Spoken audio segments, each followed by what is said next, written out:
How do you feel about that? I'm fine with that.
No.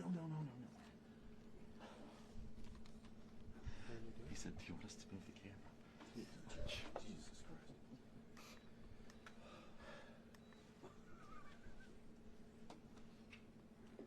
I remember my first day.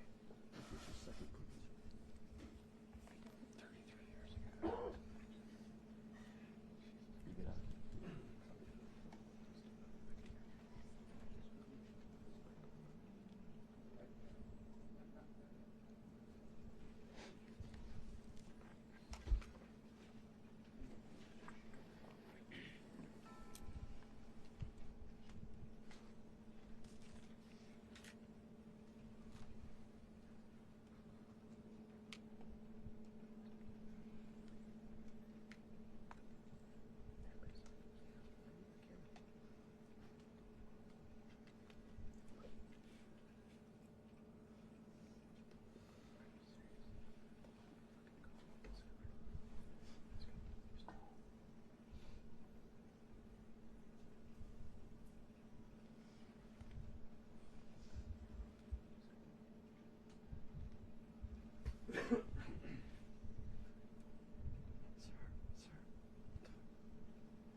Thanks, Julio. And it's primarily an issue for the walkout.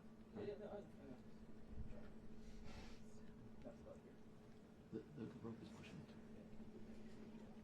Thank you. Thank you. Thanks, Julio.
You guys know those mics are hot.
stove guy.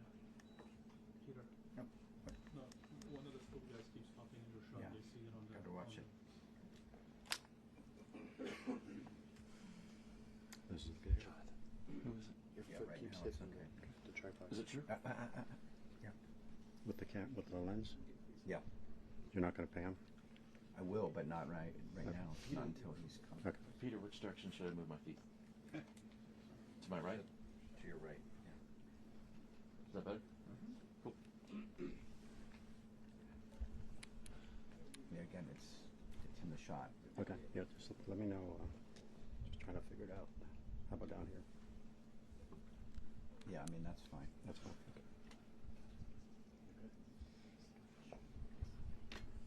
Like that's okay. Yeah.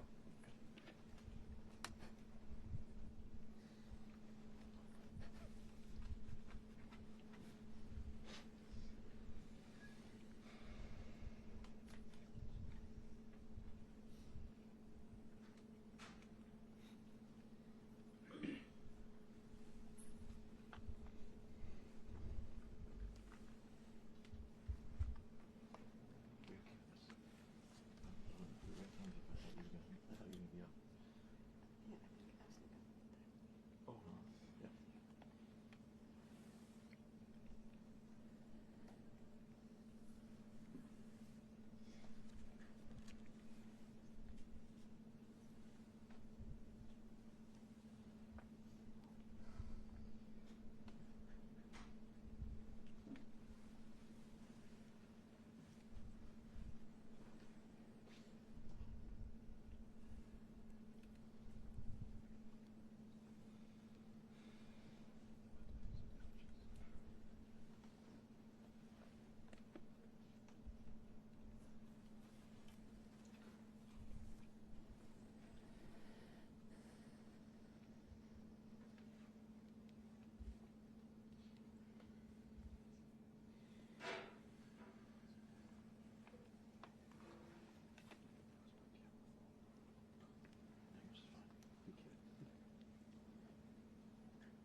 See the floor. All I do is a bald head. Can you be 6'2"? No. If I'm on my butt, I can't see over their heads. You're never alone. Sam, look up. Let's see over whose head. What do you mean, Tierney?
Here we go.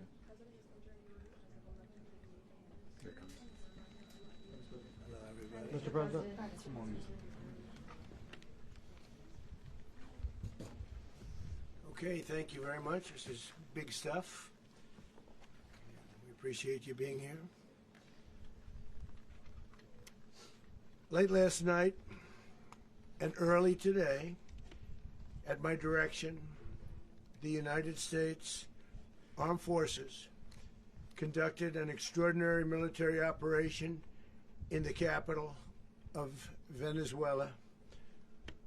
Overwhelming American military power, air, land, and sea, was used to launch a spectacular assault. And it was an assault like people have not seen since World War II. It was a force against a heavily fortified military fortress in the heart of Caracas to bring outlaw dictator Nicolas Maduro to justice. This was one of the most stunning, effective, and powerful displays of American military might and competence in American history. And if you think about it, we've done some other good ones, like the attack on Soleimani, the attack on al-Baghdadi, and the obliteration and decimation of the Iran nuclear sites just recently in an operation known as Midnight Hammer. All perfectly executed and done. No nation in the world could achieve what America achieved yesterday, or frankly in just a short period of time. All Venezuelan military capacities were rendered powerless as the men and women of our military, working with U.S. law enforcement, successfully captured Maduro in the dead of night. It was dark. The lights of Caracas were largely turned off due to a certain expertise that we have. It was dark and it was deadly. But captured along with his wife, Celia Flores, both of whom now face American justice. Maduro and Flores have been indicted in the Southern District of New York, it's Jay Clayton, for their campaign of deadly narco-terrorism against the United States and its citizens. I want to thank the men and women of our military who achieved such an extraordinary success overnight with breathtaking speed, power, precision, and competence. You rarely see anything like it. You've seen some raids in this country that didn't go so well. They were an embarrassment.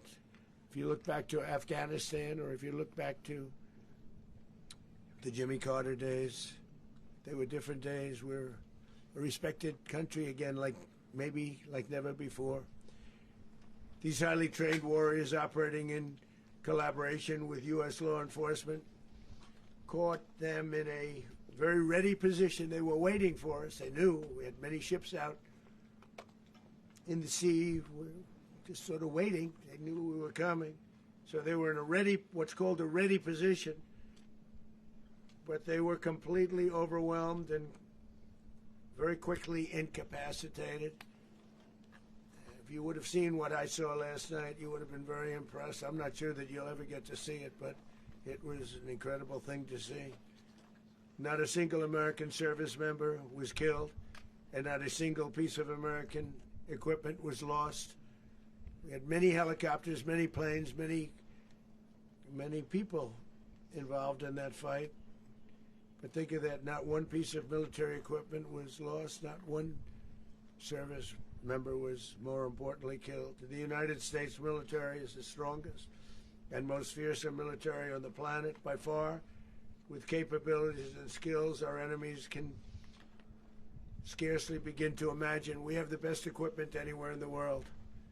There's no equipment like what we have, and you see that even if you just look at the boats. You know, we've knocked out 97% of the drugs coming in by sea.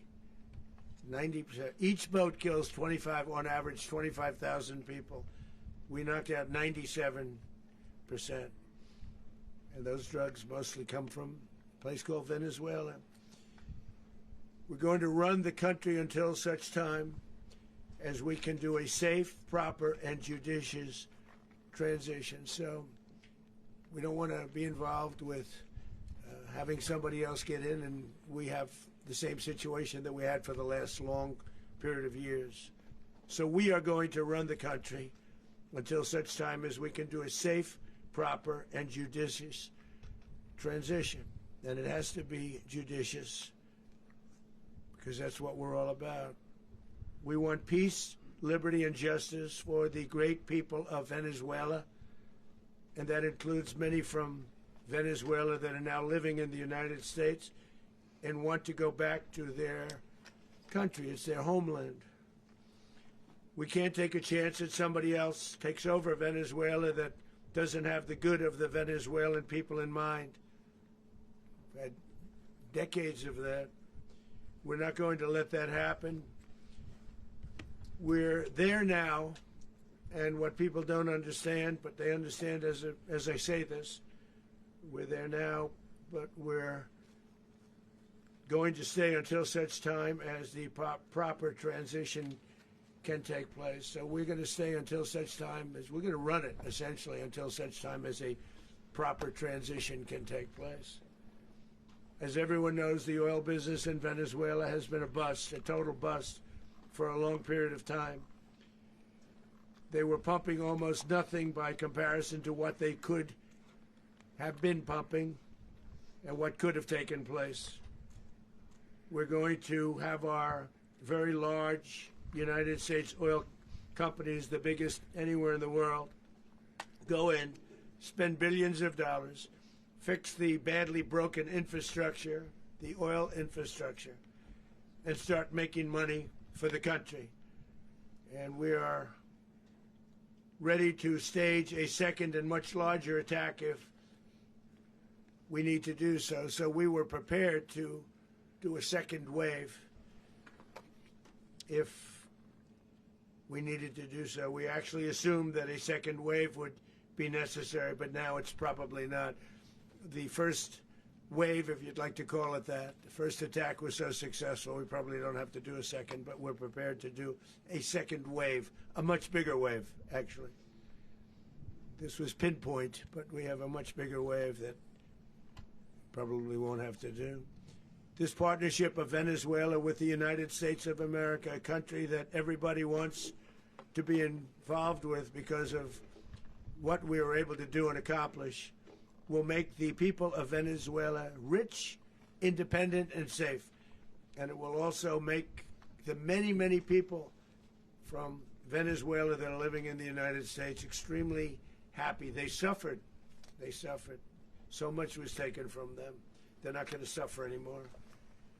The illegitimate dictator Maduro was the kingpin of a vast criminal network responsible for trafficking colossal amounts of deadly and illicit drugs into the United States.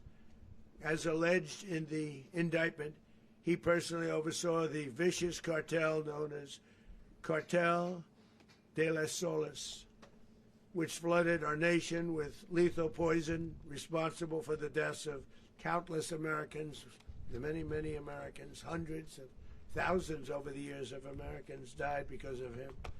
Maduro and his wife will soon face the full might of American justice and stand trial on American soil.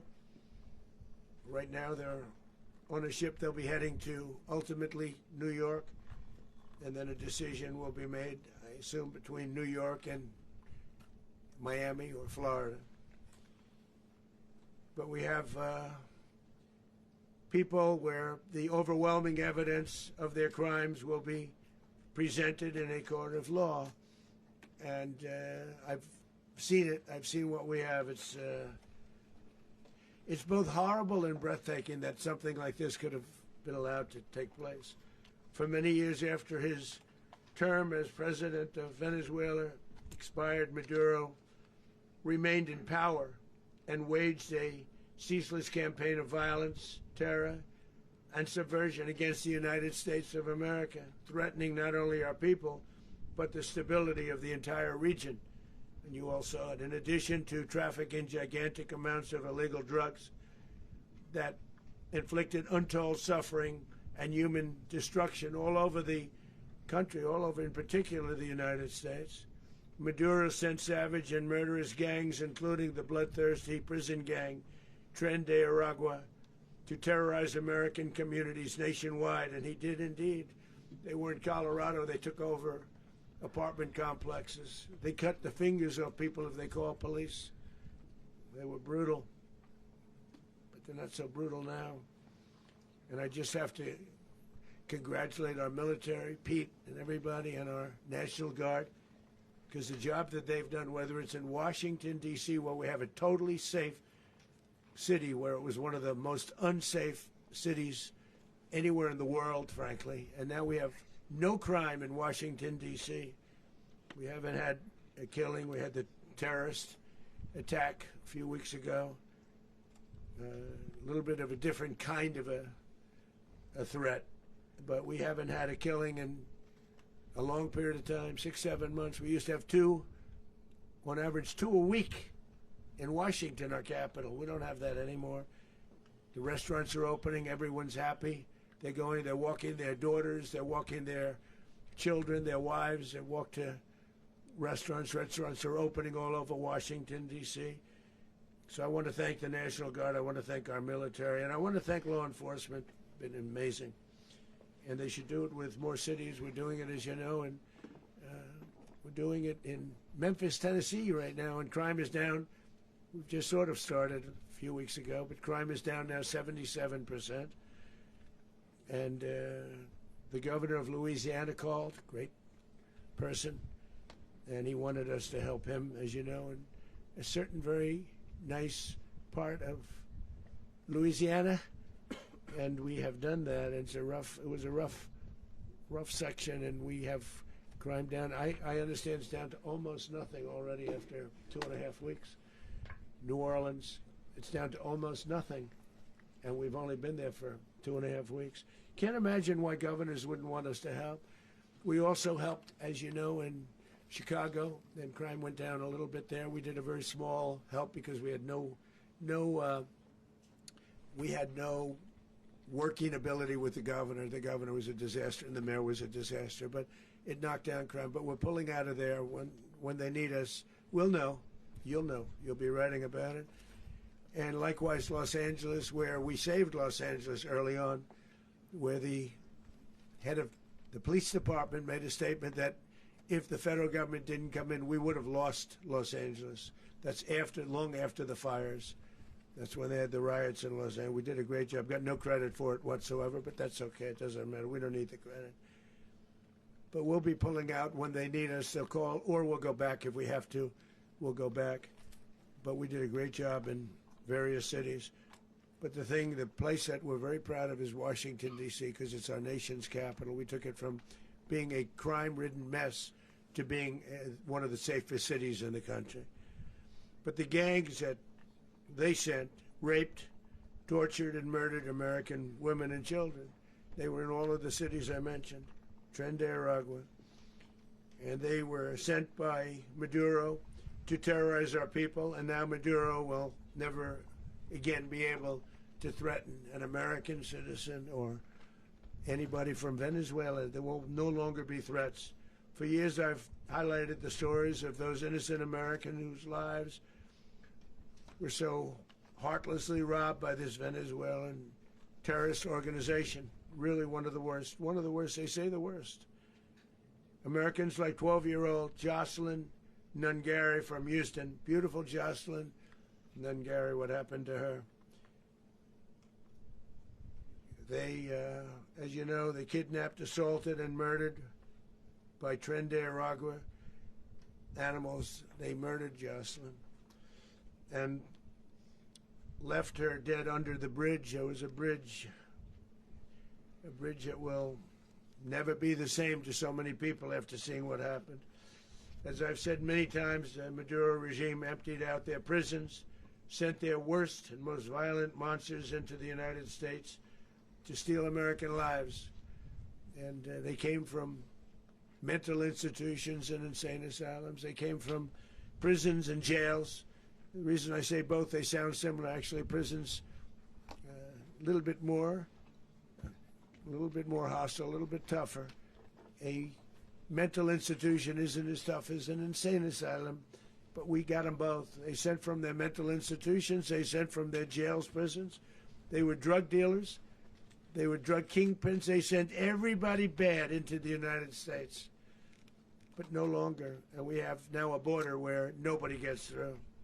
In addition, Venezuela unilaterally seized and stole American oil, American assets, and American platforms, costing us billions and billions of dollars.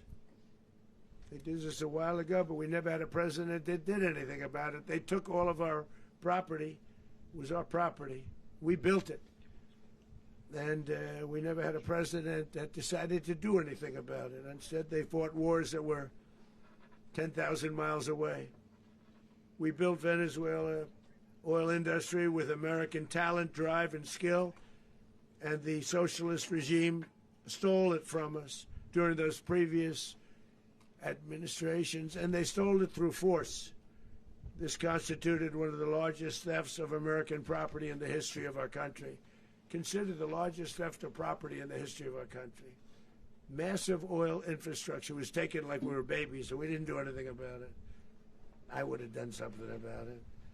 America will never allow foreign powers to rob our people or drive us back into and out of our own hemisphere. That's what they did. Furthermore, under the now deposed dictator Maduro, Venezuela was increasingly hosting foreign adversaries in our region and acquiring menacing offensive weapons that could threaten U.S. interests and lives. And they used those weapons last night. Potentially in league with the cartels operating along our border. All of these actions were in gross violation of the core principles of American foreign policy, dating back more than 2 centuries. And not anymore. All the way back, it dated to the Monroe Doctrines. And the Monroe Doctrine is a big deal. But we've superseded it by a lot. By a real lot. They now call it the Monroe Document. I don't know. It's Monroe Doctrine. We sort of forgot about it. It was very important, but we forgot about it. We don't forget about it anymore. Under our new national security strategy, American dominance in the Western Hemisphere will never be questioned again. Won't happen. So just in concluding, for decades, other administrations have neglected or even contributed to these growing security threats in the Western Hemisphere. Under the Trump administration, we are reasserting American power in a very powerful way in our home region.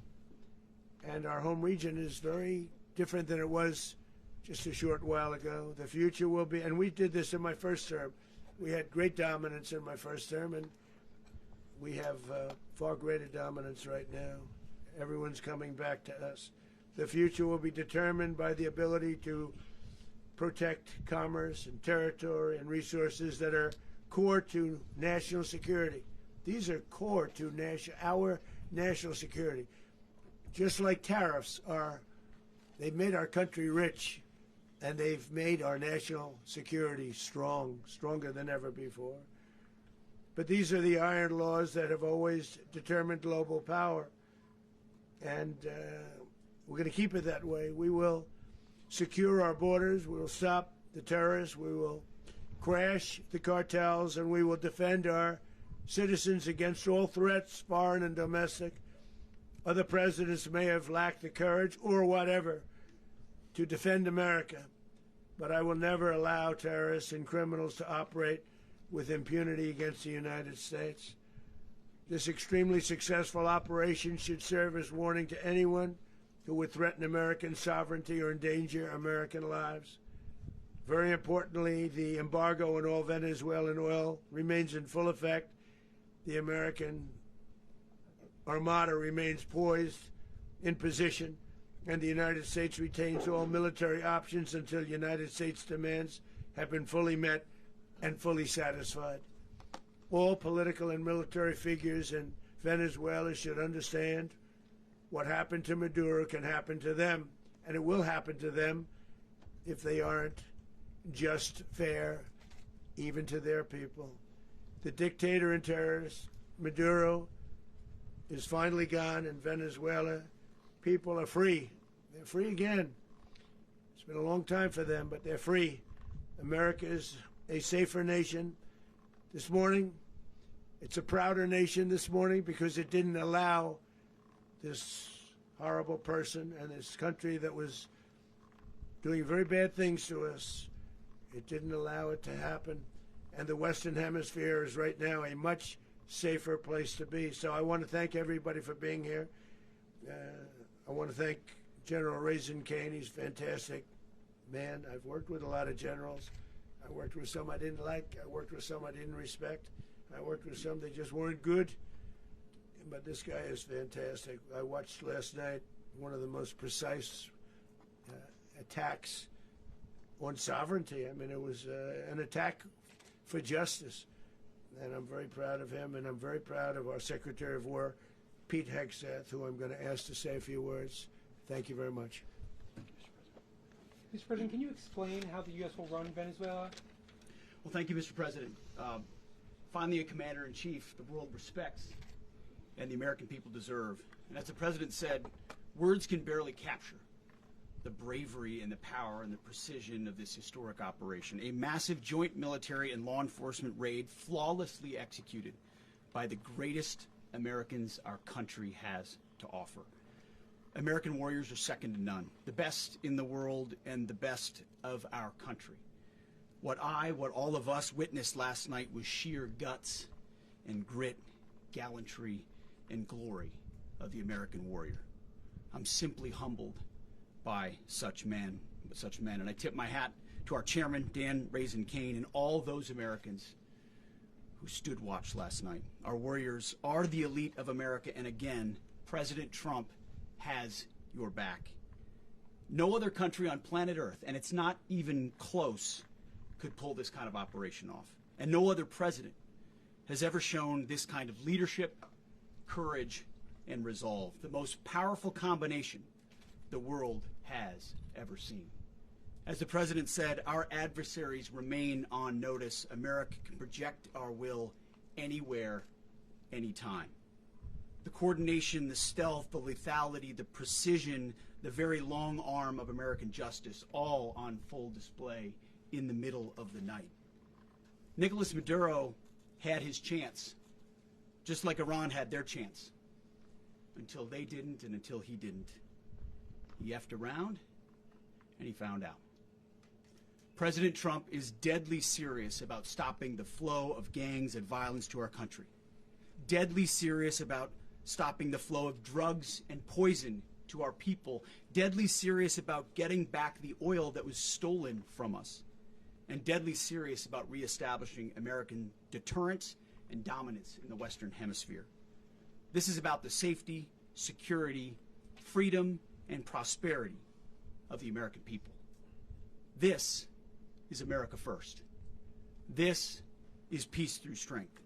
And the United States War Department is proud to help deliver it.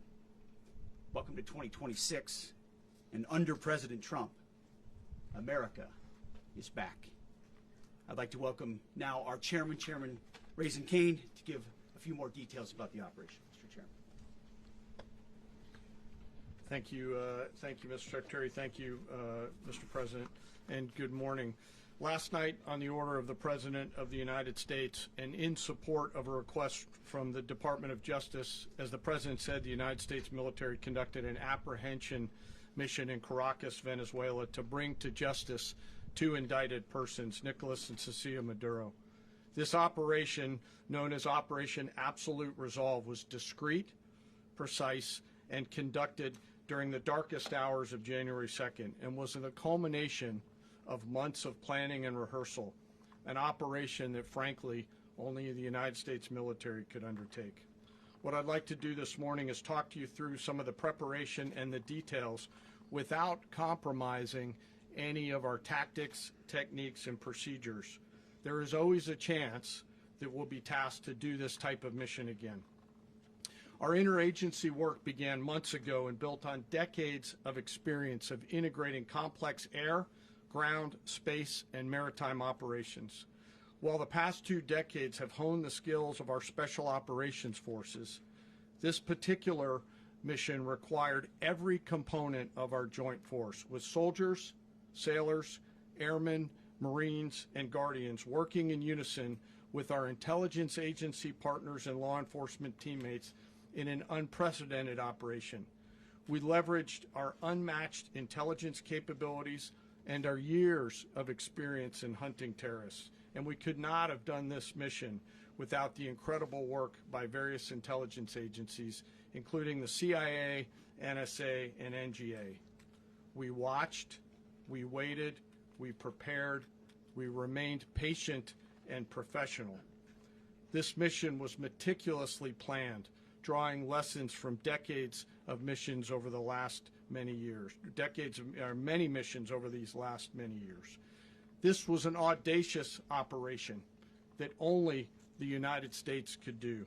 It required the utmost of precision and integration within our joint force. And the word integration does not explain the sheer complexity of such a mission.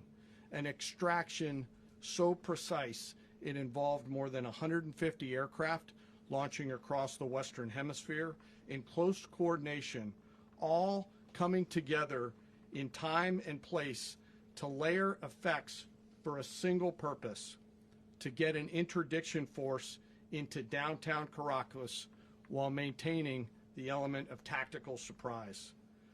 Failure of one component of this well-oiled machine would have endangered the entire mission, and failure is never an option for America's joint force. Those in the air over Caracas last night were willing to give their lives for those on the ground and in the helicopters. Let me talk a little bit about the preparation.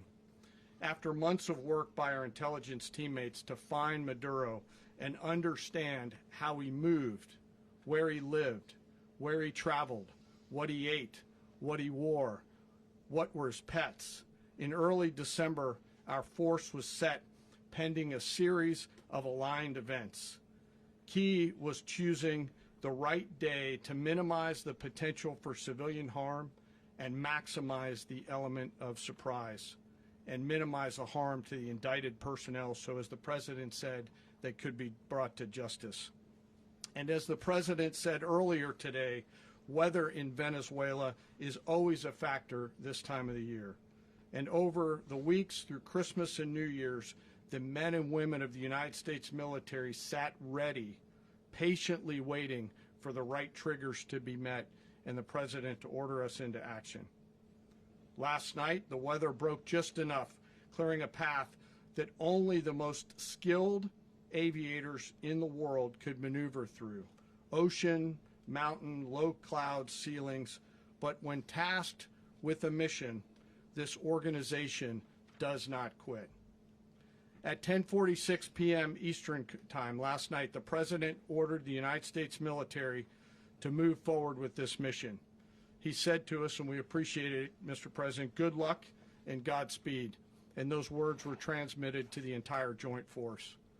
Over the course of the night, aircraft began launching from 20 different bases on land and sea across the Western Hemisphere. In total, more than 150 aircraft, bombers, fighters, intelligence, reconnaissance, surveillance, rotary wing were in the air last night. Thousands and thousands of hours of experience were airborne. Our youngest crew member was 20, and our oldest crew member was 49. And there's simply no match for American military might. As the night began, the helicopters took off with the extraction force, which included law enforcement officers, and began their flight into Venezuela at 100 feet above the water. As they approached Venezuelan shores, the United States began layering different effects provided by Spacecom, Cybercom, and other members of the interagency to create a pathway. Overhead, those forces were protected by aircraft from the United States Marines, the United States Navy, the United States Air Force, and the Air National Guard. The force included F-22s, F-35s, F-18s, EA-18s, E-2s, B-1 bombers, and other support aircraft, as well as numerous remotely piloted drones. As the force began to approach Caracas, the Joint Air Component began dismantling and disabling the air defense systems in Venezuela, employing weapons to ensure the safe passage of the helicopters into the target area. The goal of our air component is, was, and always will be to protect the helicopters and the ground force and get them to the target and get them home. As the force crossed the last point of high terrain where they'd been hiding in the clutter, we assessed that we had maintained totally the element of surprise. As the helicopter force ingressed towards the objective at low level, we arrived at Maduro's compound at 1:01 a.m. Eastern Standard Time, or 2:01 a.m. Caracas local time, and the apprehension force descended into Maduro's compound and moved with speed, precision, and discipline towards their objective, and isolated the area to ensure the safety and security of the ground force while apprehending the indicted persons. On arrival into the target area, the helicopters came under fire, and they replied with that fire with overwhelming force in self-defense. One of our aircraft was hit but remained flyable, and as the President said earlier today, all of our aircraft came home, and that aircraft remained flyable during the rest of the mission. As the operation unfolded at the compound, our air and ground intelligence teams provided real-time updates to the ground force, ensuring those forces could safely navigate the complex environment without unnecessary risk. The force remained protected by overhead tactical aviation. Maduro and his wife, both indicted, gave up and were taken into custody by the Department of Justice, assisted by our incredible U.S. military with professionalism and precision, with no loss of U.S. life. After securing the indicted persons, the force began to prep for departure. Helicopters were called in to exfiltrate the extraction force, while fighter aircraft and remotely piloted aircraft provided overhead coverage and suppressive fire. There were multiple self-defense engagements as the force began to withdraw out of Venezuela. The force successfully exfiltrated and returned to their afloat launch bases, and the force was over the water at 3:29 a.m. Eastern Standard Time with indicted persons on board. And both Maduro and his wife were embarked aboard the USS Iwo Jima. In closing, what we've witnessed today is a powerful demonstration of America's joint force. We think, we develop, we train, we rehearse, we debrief, we rehearse again and again, not to get it right, but to ensure that we cannot get it wrong. Our jobs are to integrate combat power so when the order comes, we can deliver overwhelming force at the time and the place of our choosing against any foe anywhere in the world. I am immensely proud today of our joint force and filled with gratitude to represent them here today. There is simply no mission too difficult for these incredible professionals and the families that stand by them and support them. As we stand here this morning, our forces remain in the region at a high state of readiness, prepared to project power, defend themselves, and our interests in the region. This operation is a testament to the dedication and unwavering commitment to justice and our resolve to hold accountable those who threaten peace and stability. In closing, I want to express my heartfelt gratitude to the brave men and women who executed this mission. Their courage and tireless commitment to our nation are what makes us strong. Thank you, Mr. Secretary, and thank you, Mr. President. Well, I don't have much to add to what you've heard now, other than the following points. Nicolas Maduro was indicted in 2020 in the United States. He is not the legitimate president of Venezuela. That's not just us saying it. the first Trump administration, the Biden administration, the second Trump administration. None of those three recognized him. He's not recognized by the European Union and multiple countries around the world. He is a fugitive of American justice with a $50 million reward, which I guess we saved $50 million.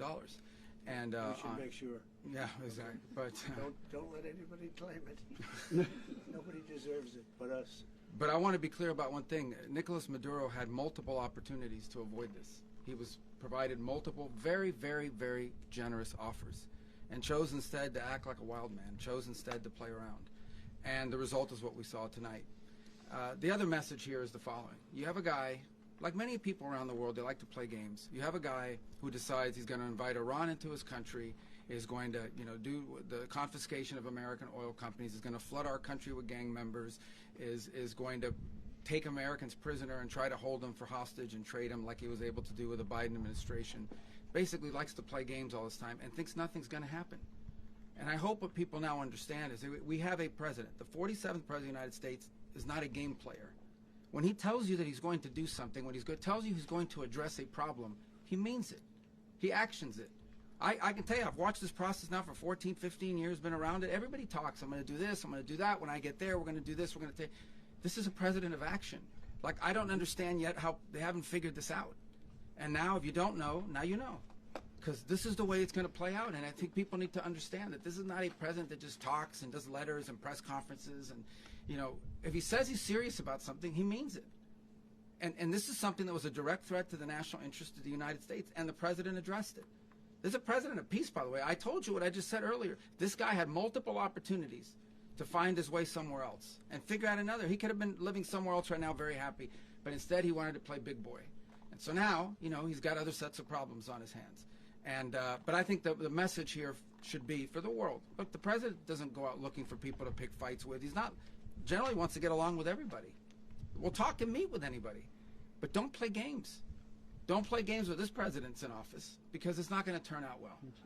And so I hope that, I guess that lesson was learned last night, and we hope it'll be instructive moving forward. Is that a message for Cuba? Mr. President. Mr. President. Mr. President. Mr. President. Mr. President. Mr. President. You said that the U.S. is going to run Venezuela, so who's in power right now? Well, we're going to be running it with a group, and we're going to make sure it's run properly. We're going to rebuild the oil infrastructure, which will cost billions of dollars. It'll be paid for by the oil companies directly. They will be reimbursed for what they're doing, but it's going to be paid. And we're going to get the oil flowing the way it should be. As you know, it was just a minor flow. It was actually a minor flow for what they have. But we're going to run it properly, and we're going to make sure the people of Venezuela are taken care of. We're going to make sure the people that were forced out of Venezuela by this thug are also taken care of. Mr. President. Mr. President. Mr. President. Mr. President. Mr. President, does the U.S. running the country mean that U.S. troops will be on the ground? How will that work? Well, they always say boots on the ground. Oh, so we're not afraid of boots on the ground if we have to have. We had boots on the ground last night at a very high level, actually. We're not afraid of it. We don't mind saying it.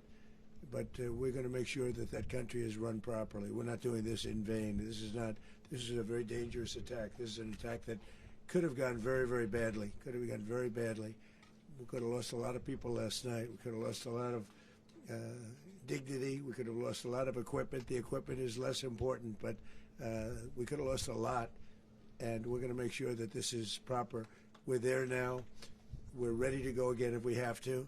We're going to run the country right. It's going to be run very judiciously, very fairly.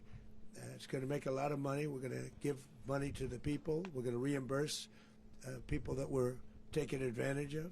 We're going to take care of everybody. It's very important. We couldn't let them get away with it. They stole our oil. We built that whole industry there, and they just took it over like we were nothing. And we had a president that decided not to do anything about it.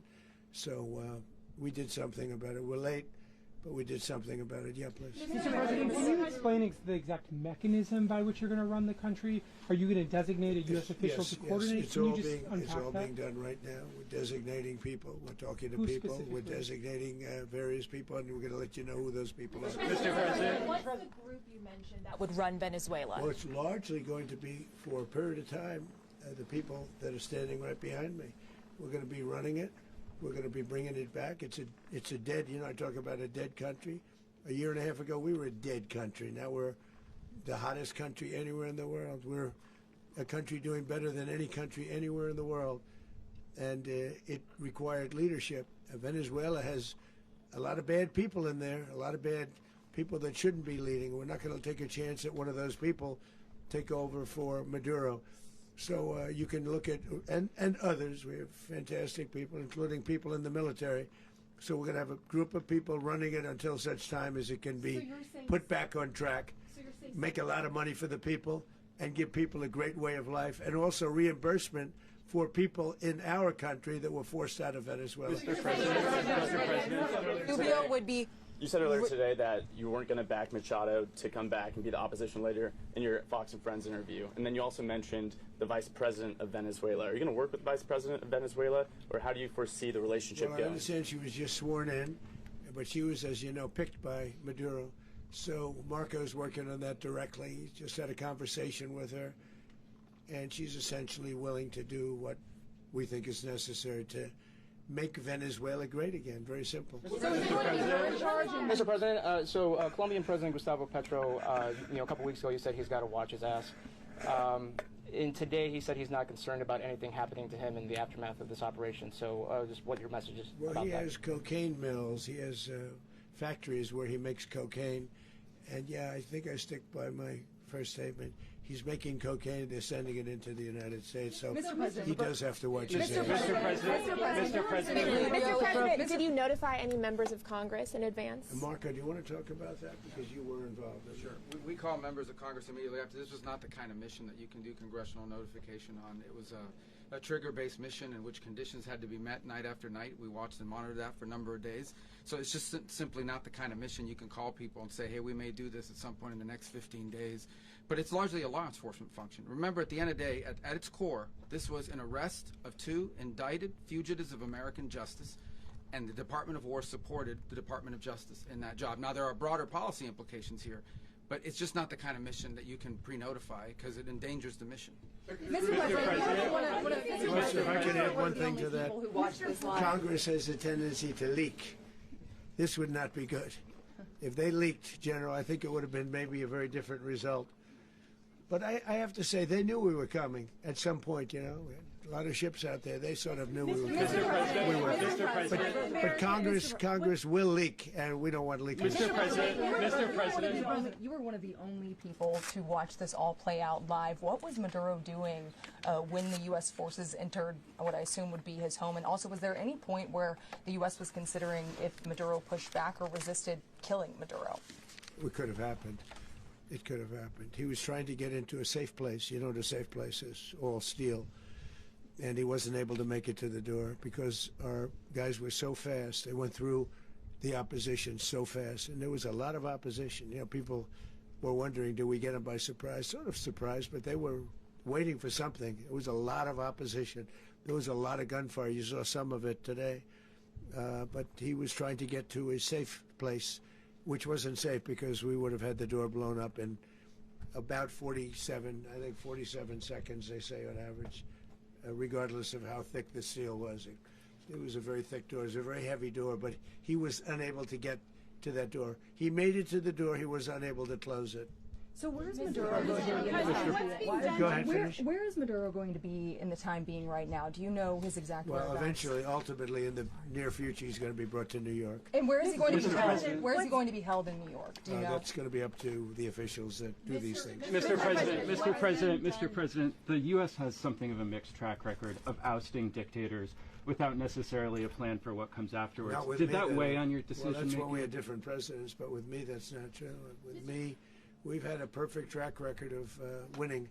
We win a lot, and we win. If you look at Soleimani, you look at al-Baghdadi, you look at the Midnight Hammer. Midnight Hammer was incredible. Right now, you wouldn't have peace in the Middle East. We have essentially peace in the Middle East because of that. If we weren't successful with Midnight Hammer, you wouldn't have peace in the Middle East. So with me, you've had a lot of victory. You've had only victories. You've had no losses. Yeah. Mr. President, can you?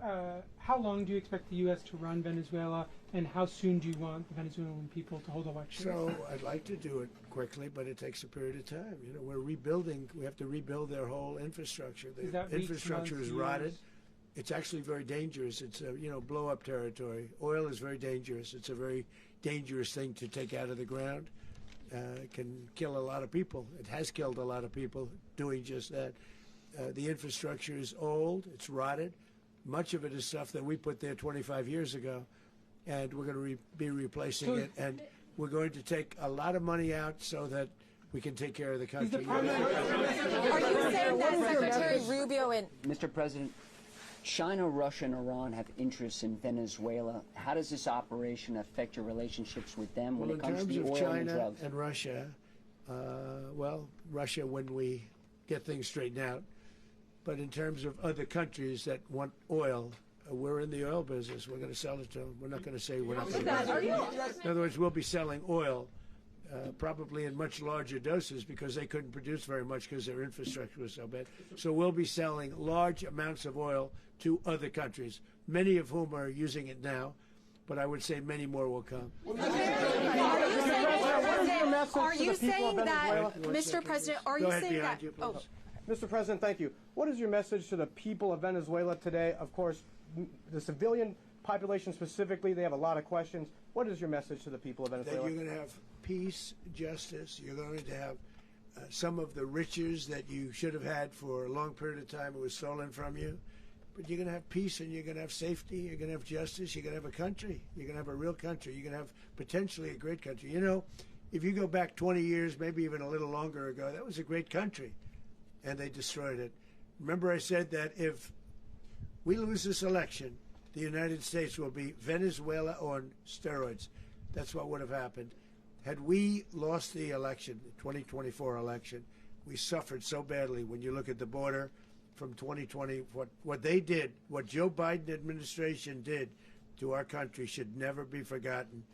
But if we had to go through another year of that, we would be exactly where Venezuela was in terms of, I used to say, if they win, we're going to be Venezuela on steroids, and that's what would have happened. President, thank you. Are you saying that Secretary Hegseth and Rubio are going to be running Venezuela, and will you be sending in U.S. military troops to provide? They're going to be a team that's working with the people of Venezuela to make sure that we have Venezuela right. Because for us to just leave, who's going to take over? I mean, there is nobody to take over. You have a vice president who's been appointed by Maduro. And right now she's the vice president, and she's, I guess, the president. She was sworn as president just a little while ago. She had a long conversation with Marco, and she said, we'll do whatever you need. I think she was quite gracious, but she really doesn't have a choice. We're going to have this done right. We're not going to just do this with Maduro, then leave like everybody else, leave and say, let it go to hell. If we just left, it has zero chance of ever coming back.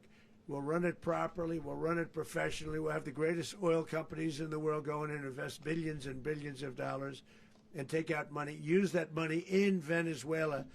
And the biggest beneficiary are going to be the people of Venezuela. And also, I can't stress this strongly enough, the people that got thrown out of Venezuela that are now in the United States, and frankly, some want to stay, and some probably want to go back. Yeah. So, Mr. President, what is being done to protect Americans in the country, and were any of the detained Americans Well, right now they're rescued very last protected night? because nobody's going to mess with us. They're very protected. The people of, and we let them know that you better not touch one of them.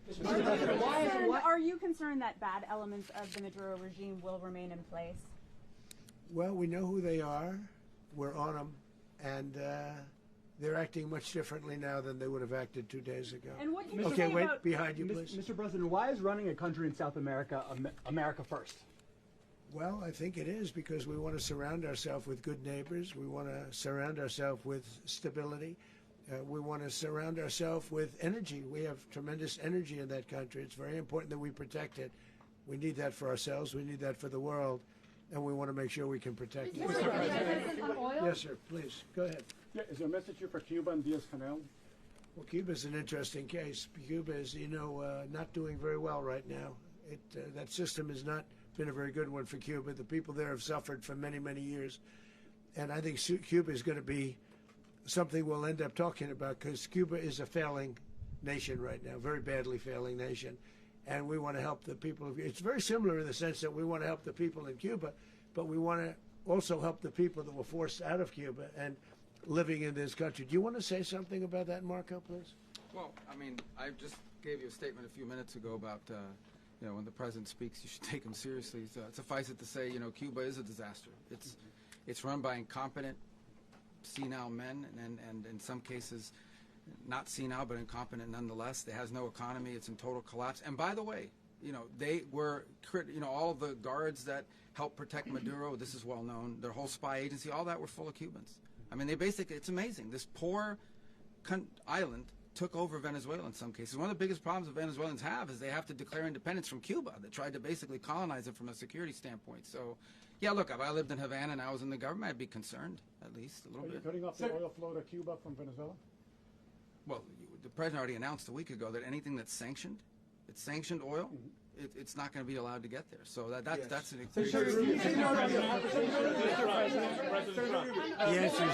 answer is yes. Mr. President. Is the U.S. aware of the location of opposition leader Machado, and have you been in contact with her? No, we haven't. No, we haven't. Mr. President, How many hesitations about Machado as the next leader? on Monday. Oh, I think it would be very tough for her to be the leader. She doesn't have the support within, or the respect within the country. She's a very nice woman, but she doesn't have the respect. Mr. President, is it possible that the U.S. ends up administrating Venezuela for years? You know, well, you know, it won't cost us anything because the money coming out of the ground is very substantial, so it's not going to cost us anything. So the U.S. isn't going to dedicate we will. money to. Well, we want safety there. We want to be surrounded by countries that aren't housing all of our enemies all over the world. That's what was happening, and you don't want to have that. But we're going to be rebuilding, and we're not spending money. The oil companies are going to go in. They're going to spend money. We're going to take back the oil that, frankly, we should have taken back a long time ago.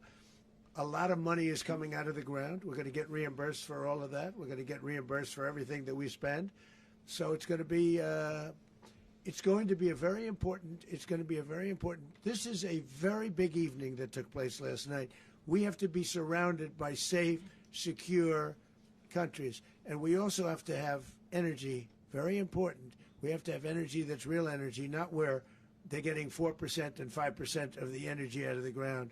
You take a look. It was such a disaster. So what's going to happen with Venezuela, I think, over the next period of a year is going to be a great thing. And the people of Venezuela will be the biggest beneficiaries. Mr. President, on Monday, U.S. military. Mr. President, thank you. What did you last speak to Maduro about when you spoke? And is the Well, US I don't want to at get war into with the Venezuela? conversations, but I did have conversations with him, and I said, you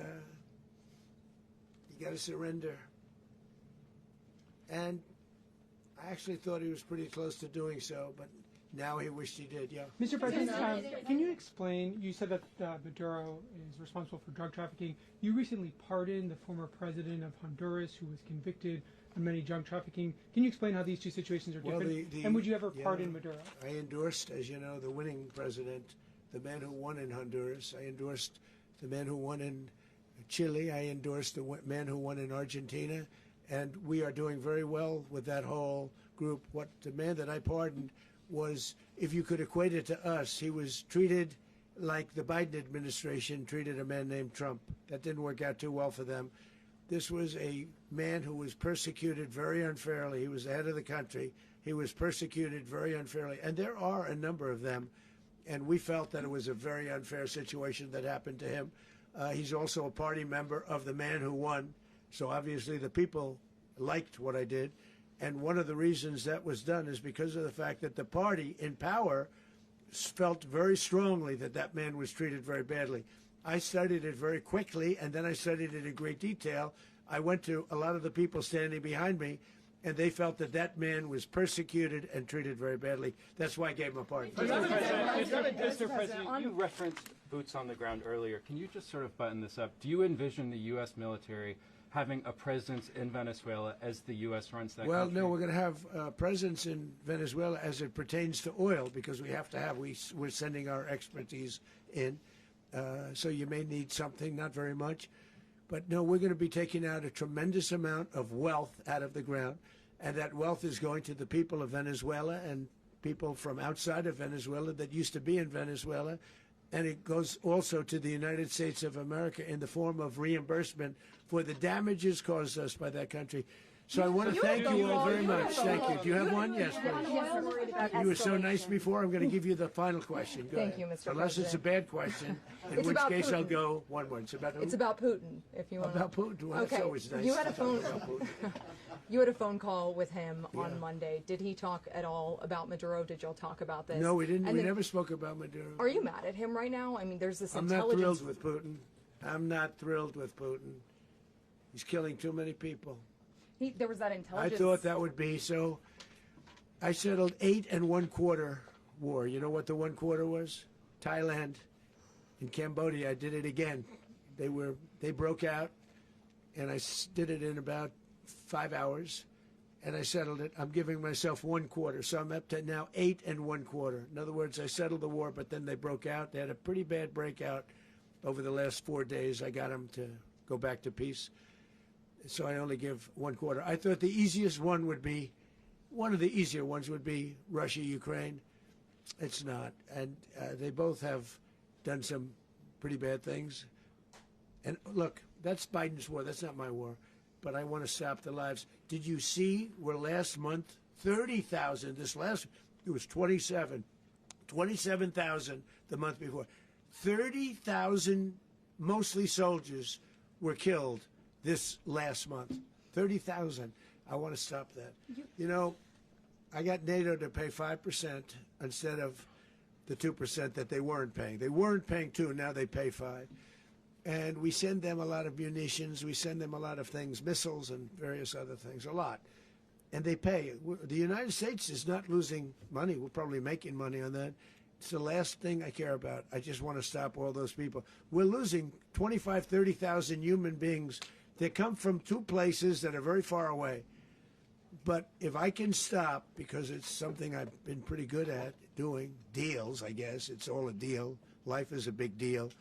But if I can stop that war and stop 30,000 young people, in addition to the fact that people are being killed in Kiev, people are being killed in other cities throughout, you know, a much smaller number, but they're being killed, viciously killed. So I'm not happy about it. I thought that would be something that would get solved. We have Mr. Witkoff here. I think that we're making progress, but that's a war that should have never happened. If I were president, it would have never happened. Putin says it. Everybody says it. If I were president, that would have never happened. But I inherited that war. That was Joe Biden, Zelensky, and Putin. I came into the situation, and it's a mess. And I will say this. I watched an operation last night that was so precise, that was so brilliant. I mean, it was incredible. If we had our people, like this general and our people involved, that war would not have gone on very long, that I can tell you. You told me that war, to use an old term, that war has become a bloodbath. And we want it to get stopped. Thank you very much. Are you concerned a rogue Venezuelan general can take over the country? Can you talk about your conversation with the vice president?